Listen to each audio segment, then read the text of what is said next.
Verticagem de São Paulo. Segurança, tecnologia e produtividade a serviço do Brasil. Ecoporto, a força que movimenta. Engext Engenharia, comissionamento industrial e inspeções. E Brasil Terminal Portuário, acreditar e inovar. Fala aí, como você tá? Tava com saudade? Tamo na área, Porto e Baixada chegando na sua tela, TH mais Band, comigo, Felipe Folli, programa muito recheado. Afinal de contas, falaremos sobre o termo de cooperação técnica entre o Parque de Tecnologia e a Autoridade Portuária de Santos. Ou seja, se uniram para trazer ainda mais tecnologias para o nosso porto. E também vamos falar sobre os containers, tudo sobre containers, gente. Eu fui lá na Gold Containers, invadi, pra gente conhecer um pouco mais essa caixa metálica que vira casa, vira restaurante. E aí, como que funciona? E o Zanetti também tá aqui com a gente. E mais, gente, vários navios encalhados aqui em Santos, a gente sabe, mas tem um deles que está aí, ó, sobreviveu a tudo isso. E é o que a gente vai mostrar agora pra você. Bora lá?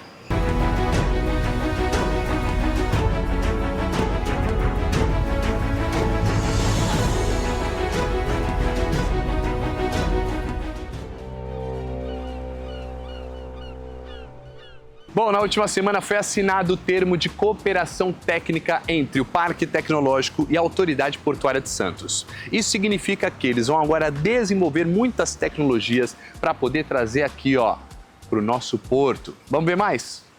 Sobre a parceria entre o Parque Tecnológico de Santos e a Autoridade Portuária de Santos, vou conversar agora com o Eduardo Bittencourt, que é o presidente do Parque Tecnológico de Santos. Gostaria de saber, primeiramente, o que muda diante desta parceria na prática. Na prática, é uma evolução do que a gente já fez no ano passado, só que agora também unificando as agendas. A Autoridade Portuária, que realizou 3 grandes eventos, o Parque Tecnológico realizou também o Santos Summit, a gente agora unifica as agendas, reduzindo desperdício de recursos públicos, fazendo com que a gente tenha menos pegada de carbono e a gente potencialize os esforços, né? E por coincidência, né, estão abertas as inscrições no SG Challenge para que as pessoas inscrevam seus projetos, inscrevam suas equipes e lá a gente desenvolva soluções. E as soluções que vão depois, no futuro, rodar aqui no Porto de Santos. Então, com a incubação do Parque Tecnológico, com o apoio financeiro da Autoridade Portuária, aí pesquisadores, empreendedores, essa união de sêniores e alunos para que novas soluções sejam desenvolvidas e no futuro rodem, melhorando a performance aqui do Porto de Santos. As soluções seriam para que tipos de desafios, por exemplo? Como a gente tem essa parceria e esse olhar, né, do ESG, das ODS, a gente está olhando muito para a questão climática, né, algo que é latente aí no mundo inteiro, e a gente está olhando muito para que soluções que venham resolver as necessidades e as dores que a gente tem na questão climática, nas mudanças climáticas, vão ser olhadas para que a gente possa fomentar e desenvolver novos projetos. Para contextualizar, ESG é um termo que tem muito a ver, né, com a questão da sustentabilidade, só contextualizando, portanto, o que significa isso nesse contexto. Ótimo, importante falar para todo mundo que está em casa, né? O ESG, que é uma sigla em inglês, mas que trata o ambiental, o social e a governança. A governança é essa que a gente vê nessa união, né? Quando a gente fala de autoridade portuária, quando a gente fala de parque juntos, e em breve a gente vai ter também toda a Rede S, outras entidades do terceiro setor. Isso prova essa governança de atores e suas esferas diferentes agindo de forma conjunta. Quando a gente fala do ambiental, a gente está falando da dor que a gente quer resolver, né? Essa questão da justiça climática. E social, na hora que a gente dá oportunidade para um aluno, para um professor, que às vezes não teria essa oportunidade, poder se juntar com todo esse apoio, esse suporte e desenvolver um novo projeto, gerando emprego, gerando renda, para que a gente no futuro tenha cada vez mais uma cidade cada vez mais igualitária. É uma renovação de uma boa parceria com o incentivo financeiro pelo Porto, de um projeto chamado Hackathon, cujo objetivo é incentivar que a juventude, em especial, desenvolva soluções de forma incubada pelo Parque Tecnológico de Santos e essas soluções sejam implementadas futuramente na operação portuária. Se você assiste o nosso programa Porto e Baixada, você viu a gente falando que o Porto de Santos bateu um recorde na movimentação de containers. Então você já está por dentro. Mas o que é um container? Como é por dentro? Onde vivem? Onde dormem? Sabe essa? É tipo isso. Vamos lá. O que é um container, cara? Cara, um container é basicamente o que chamamos de baú, certo? Então, ele vai ter a funcionalidade de fazer a armazenagem de um produto, seja o produto refrigerado, necessitante da unidade refrigerada, Ok. ou a unidade seca. E para isso a gente tem os dois tipos. A gente tem a unidade reefer e a unidade carga seca, né? A unidade dry, que a gente diz. Beleza, vamos só traduzir pra galera. Quando a gente fala de carga seca, o que é carga seca? Carga seca é tudo que não se faz necessário o ato do refrigerante. Então, por exemplo, quando a gente está falando de latinha, armazenagem de latinha, a latinha ela não precisa necessariamente ter ali a parte refrigerada ou a parte congelada. Tem um maquinário fazendo essa função. Então, se a gente quer armazenar latinha, a gente pode armazenar no container de carga seca, no container de carga seca. Não precisa ter a parte refrigerada, não precisa manter uma temperatura. Só que aqui, eu tô sabendo que vocês também estão trabalhando com agro. E o agro hoje necessita disso, certo? Sim. Hoje, em algumas vertentes do agro, então, por exemplo, para pessoas que querem fazer armazenagem de sementes, eles precisam da unidade refrigerada. Então, para a semente, para o pessoal que trabalha com agro, que precisa desse tipo de armazenagem, o reefer é a unidade ideal hoje para eles. Inclusive, se você não necessariamente quiser fazer o resfriamento da sua carga, você pode trabalhar com o reefer como uma unidade que vai manter a temperatura, porque mesmo sem o maquinário, ele tem toda a estrutura que permite um isolamento, tanto acústico, mas isso nem se faz tanto necessário, mas o isolamento térmico principalmente. Legal. O mais interessante, sabe o que é? Olha só o container, você vem em cima dos navios, eles vêm assim, um em cima do outro. Pode mostrar aqui, cara? É um em cima do outro, né? Aí vem, e aí você olha e fala, nossa. E aí depois eles colocam em cima desse caminhão. Então quando você vê na estrada, o caminhão é um container ali, todo encaixadinho. Quem que faz esse serviço? Essa máquina gigante aqui, ó. Ó que legal. Qual que é o nome dela, Igor? Então, essa é um dos tipos de máquina que a gente tem hoje, que é a Hyster Asa Delta. Hyster Asa Delta, ou tem um outro nome... Ou a Stacker. Que é a maior zona. Que é a maior. O que ela faz? Ela encaixa no container e leva esse container, parece videogame, leva pra lá e pra cá e coloca, inclusive, em cima do caminhão.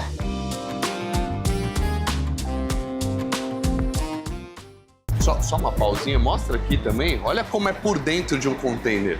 Olha aqui. Ó, como que é por dentro de um container? É assim, ó. Olha lá. É um espaço para armazenar, colocar as coisas. E hoje, inclusive, estão tendo até casas no interior de São Paulo, um monte de lugar, feitas com containers. Viva, né? Tem muita coisa que a gente sequer sabia. Você tá vendo ali agora a máquina trabalhando e eu queria saber qual que é a altura que ela consegue carregar um container. Cara, isso é variável de máquina para máquina. Mas, bom, falando que é o que vocês querem saber, o mais alto possível, geralmente as máquinas que têm a maior capacidade de levantamento de carga da própria unidade, geralmente chega a 8 de alto. Aqui a gente tá vendo uma pilha que vai a 4 de alto. 4. Então são 4 unidades empilhadas em cima da outra. 4 de altura, né, que você quer dizer aí. Metros aqui a gente vai ter mais ou menos, pode colocar aí 12 metros. Agora, a gente falando em tecnologia, o container é uma tecnologia. 15, 20 anos atrás, os estivadores ficavam ali carregando saco, a granel e tal. Agora, consegue colocar tudo dentro do container. Sim.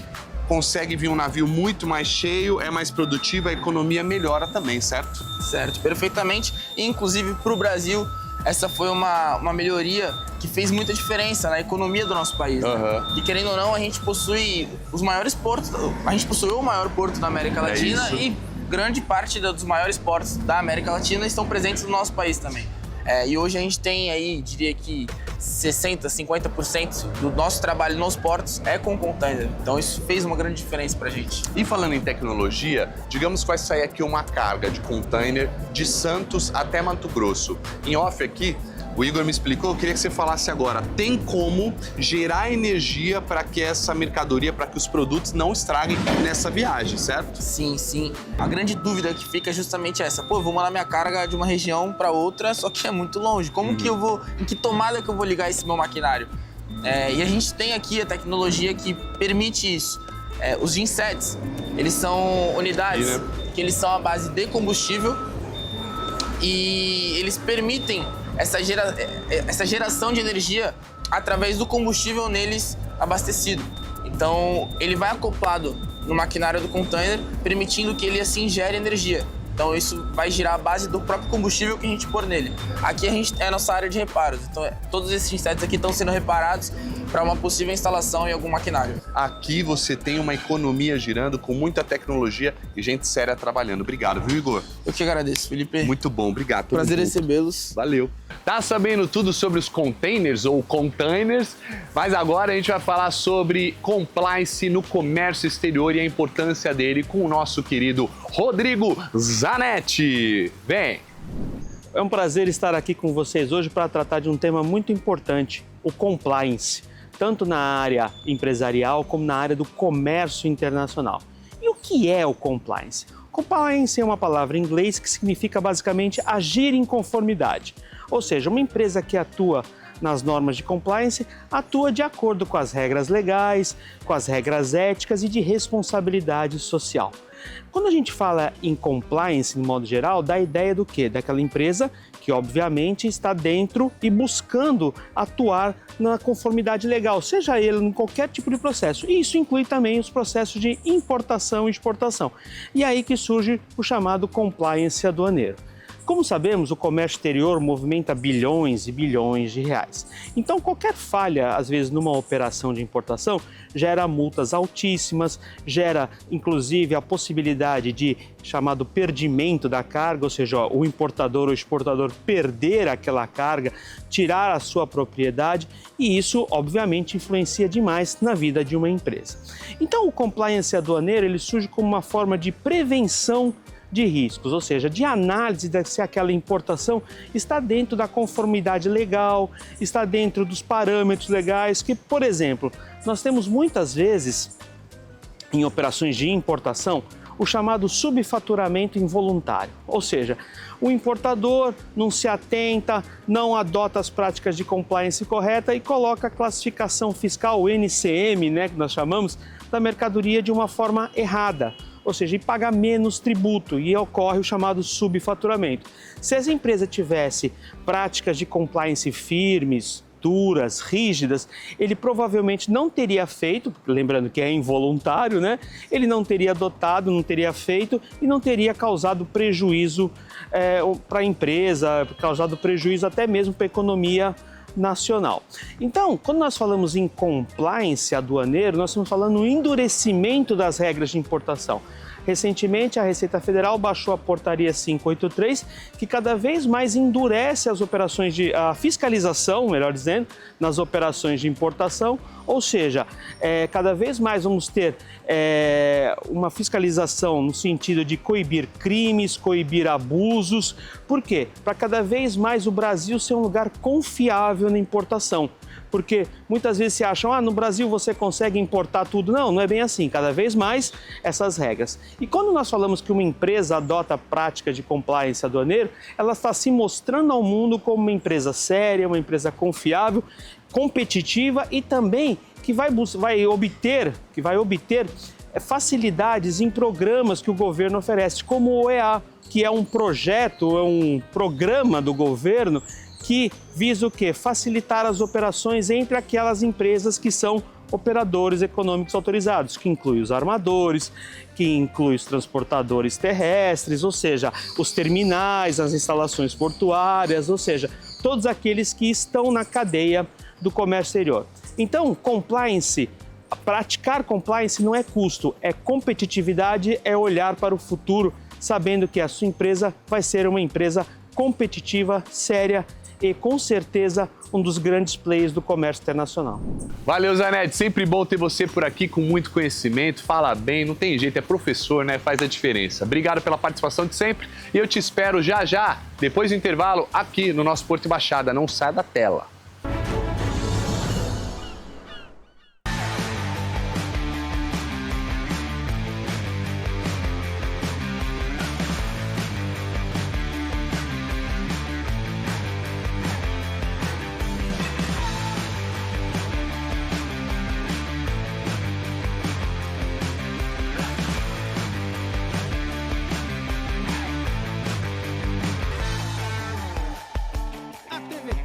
Agora é TH mais Band.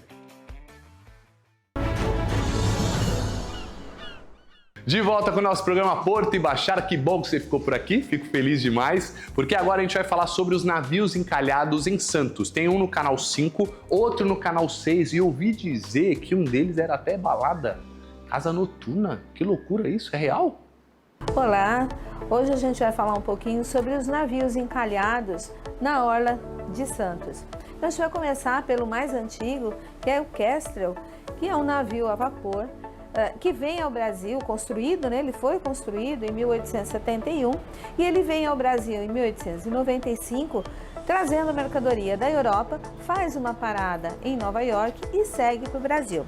Ele vem para o cais, ancora, e aí a sua tripulação, depois de descarregada a mercadoria, esse navio fica ancorado então no cais e a sua tripulação desce à terra. Durante a noite, 10h30 da noite, arma, né, um temporal, mês de fevereiro, né, verão, então arma-se aí um temporal e as amarras desse navio não aguentam a força dos ventos e da maré, ele se solta, né, quebram-se as correias das âncoras e ele então sai à deriva pelo canal e vem encalhar então na praia do canal 5, né? Hoje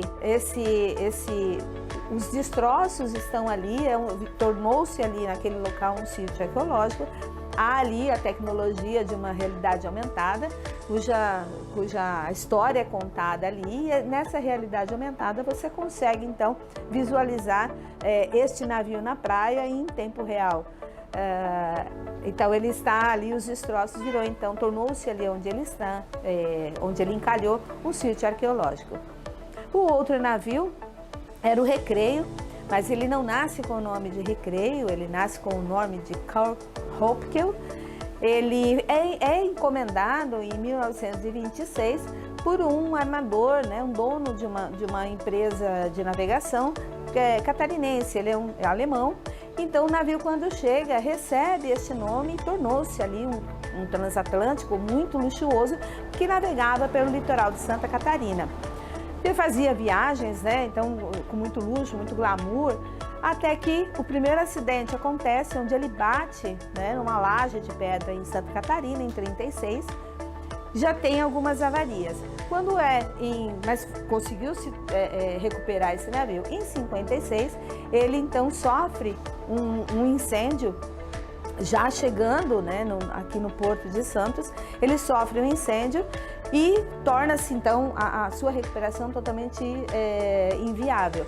Então esse navio volta para Santa Catarina, rebocado, mas a família tem um carinho especial porque ele tem o nome, né, do patriarca. Entretanto, não tem mais condição de navegar e muito menos fazer os grandes cruzeiros que ele fazia então. O empresário russo aqui de Santos, então ele resolve adquirir esse navio, batiza o navio com o nome de Recreio e ele torna-se, então a ideia que ele tem é de transformar esse navio numa casa noturna flutuante. Então ele ficava, né, no canal, ele tinha autorização para ficar circulando pelo canal, rebocado, e uma casa noturna flutuante. Houve ali a sua última grande festa, né, acontecida dentro desse navio Recreio, foi no Réveillon de 1971, em que houve ali uma grande comemoração, muitos turistas, né, embarcavam para passar suas noites ali. E ele passa então, após o Réveillon, ele passa todo o verão ancorado na Praia do Góes para receber turistas e as pessoas daqui de Santos nas suas noitadas. Até que um dia, no meio também de uma tempestade, também no mês de fevereiro, uma tempestade então rompe todas as suas cordas que seguravam esse navio e ele não tem mais motor que pudesse, né, segurar ou dirigir, né, conforme a necessidade. Então ele sai também à deriva e encalha ali na ponta da praia, na direção do Canal 6.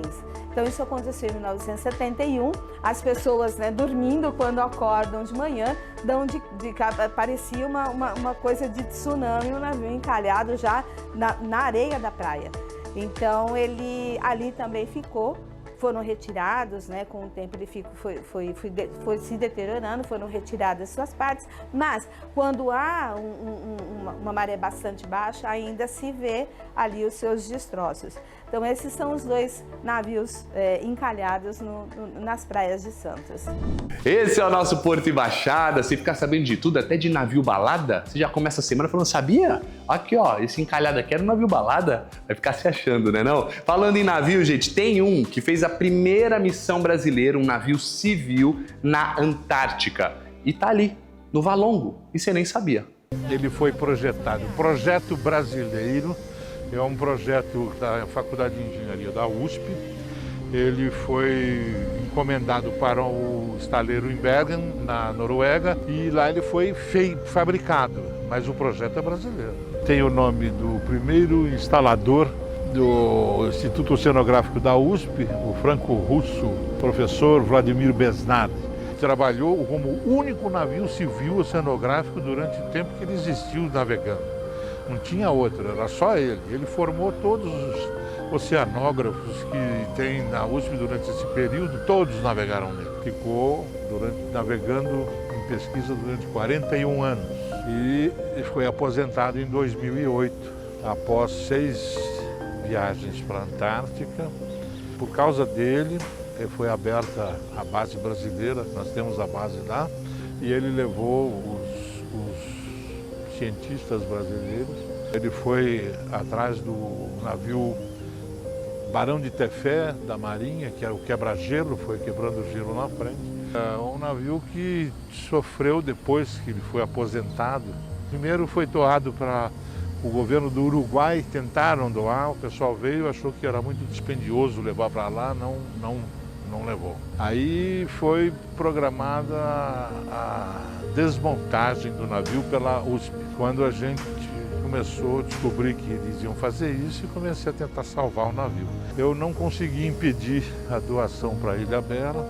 Ele foi doado para Ilhabela para o pessoal fazer turismo subaquático no maior cemitério de naufrágios da costa brasileira, que é Ilhabela, enquanto que ele, emerso, pode conhecer a história de crianças, pessoas que não mergulham, né? Aí eu comecei a minha briga. Fui no Ministério Público, tentei convencer todo mundo, não deu certo.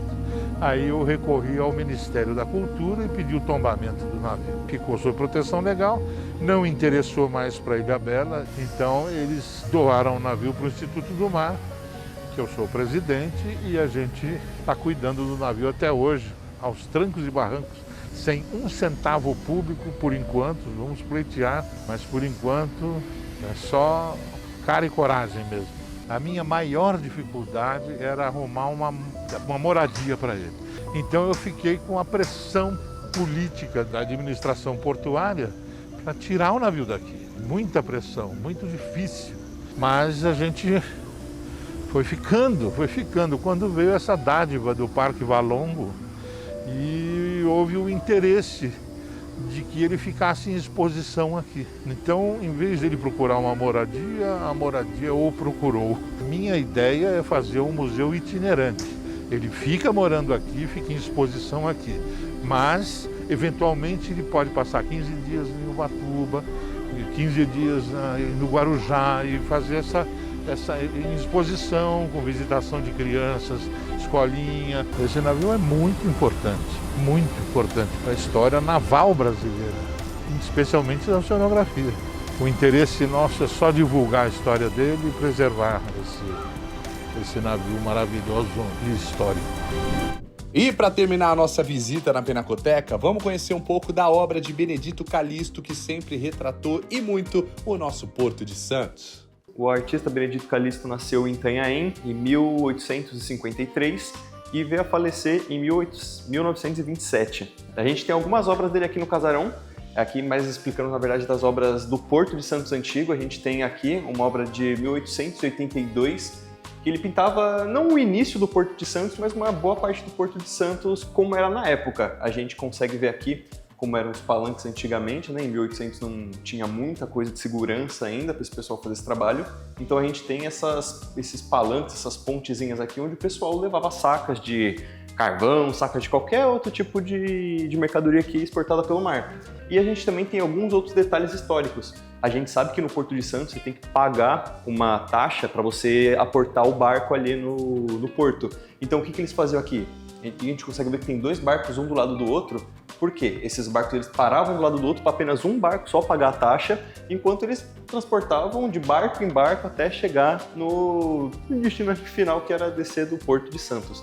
Já desses outros lados, a gente tem aqui também, um pouco tempo depois já, em 1886, com o Porto do Bispo, que aqui nessa arte dá para representar que é um porto artificial. Ele foi construído com bastante entulho, jogado de terra, foram jogando várias coisas, depois jogaram areia por cima e a gente consegue ver uma entre aspas, panorama nesse quadro, porque a gente tem aqui no cantinho o Mercadão do Peixe, que também é visto nessa lateral do Mercadão do Peixe também, e nessa outra arte, que aqui já é um pouco mais de tempo depois, em 87, quando um pedaço maior do Mercadão de Peixe e o porto já um pouco mais estabelecido. E aqui a gente tem a mais recente entre aspas, né, de 1914, que era como o Porto de Santos ficou mais modernoso, né? Não tinha mais tanto barco de madeira, era mais já barco tudo metálico, já estava bem construído, já estava sem os entulhos, já estava com a arquitetura já de Santos que é atual até hoje. Então aqui fica o convite para vocês virem para a Pinacoteca. A gente abre de terça a domingo, das 9 da manhã até às 6 horas da tarde. Então podem ficar à vontade para vir visitar também. É isso, gente. Fim do nosso programa Porto e Baixada. Não precisa ficar emocionado, porque sábado que vem estamos de volta. Aliás, você pode deixar a sua sugestão de pauta nesse telefone que está aparecendo por aqui. Inclusive, eu tô adorando vocês falando comigo na rua. Felipe, é o Felipe Fole do Porto Baixada. Sou eu, gente. E não pelo ego, juro. É porque é muito importante pra gente ter a sua audiência, a gente mostrar pra você a importância desse porto. Então, eu quero deixar o meu abraço pro Denis Carvalho. Ele me encontrou na Floriano Peixoto e falou: eu te assisto. Manda um abraço pra mim? Tô mandando, meu amigão. E pras meninas da loja de costura também do Shopping Miramar, beleza? Obrigado pela audiência. Se você ficou até aqui, até agora, é porque você gosta do programa. Então, já sei que te espero sábado que vem, sempre por aqui. Um abraço, tchau!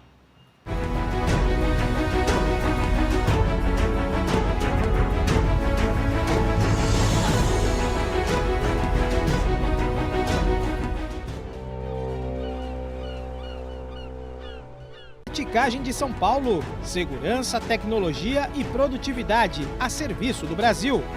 Ecoporto, a força que movimenta.